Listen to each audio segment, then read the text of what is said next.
High বন্ধুরা, দারুণ একটা জায়গা তোমাদের নিয়ে আসলাম। দেখো, কয়েকদিন ভারী বৃষ্টিতে প্রচণ্ড পানি বেঁধে গেছে সারা দেশব্যাপী। আর এই পানি হলে মাছেরও আনাগোনা বেড়ে যায়। দেখো এলাকার লোকজন কিভাবে সুন্দর পরিবেশে মাছ ধরছে। এটা আমাদের ফরিদপুর জেলার সদর উপজেলার পিয়ারপুর গ্রাম নামক গাছবাড়িয়ার চক। ওখানে যে খাল, ওই খালে মাছ ধরছে, পানির স্রোত বয়ে যাচ্ছে, চারপাশ দিয়ে পানি আর পানি, ওখানে ফসলের মাঠ। দেখো এলাকার ভাই বন্ধুরা, এলাকার ভাগ্নেরা, ভাতিজারা অনেকে আসছে মাছ ধরতে, আবার অনেকে আসছে উৎসুক জনতা হয়ে এই সুন্দর পরিবেশ, সুন্দর দৃশ্য দেখার জন্য। দেখো কি চমৎকার লাগছে।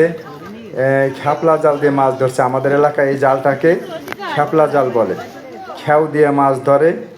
দেখো পানি এক জায়গায় দাঁড়ায় দাঁড়ায় অনেকজনে খ্যাপলা জাল বাঁধছে।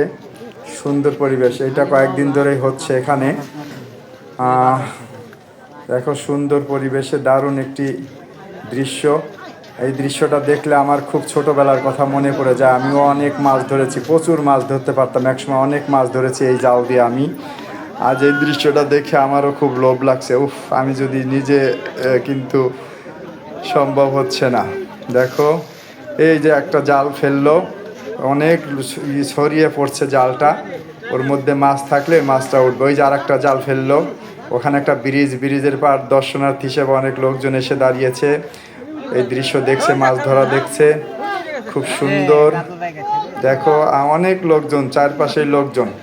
হ্যাঁ, এই দেখো কত লোকজন, কেউ সাইকেল নিয়ে, কেউ মোটর সাইকেল নিয়ে, কেউ হেঁটে আসছে, ব্রিজের পার বসে আছে দর্শনার্থী, উৎসুক জনতা।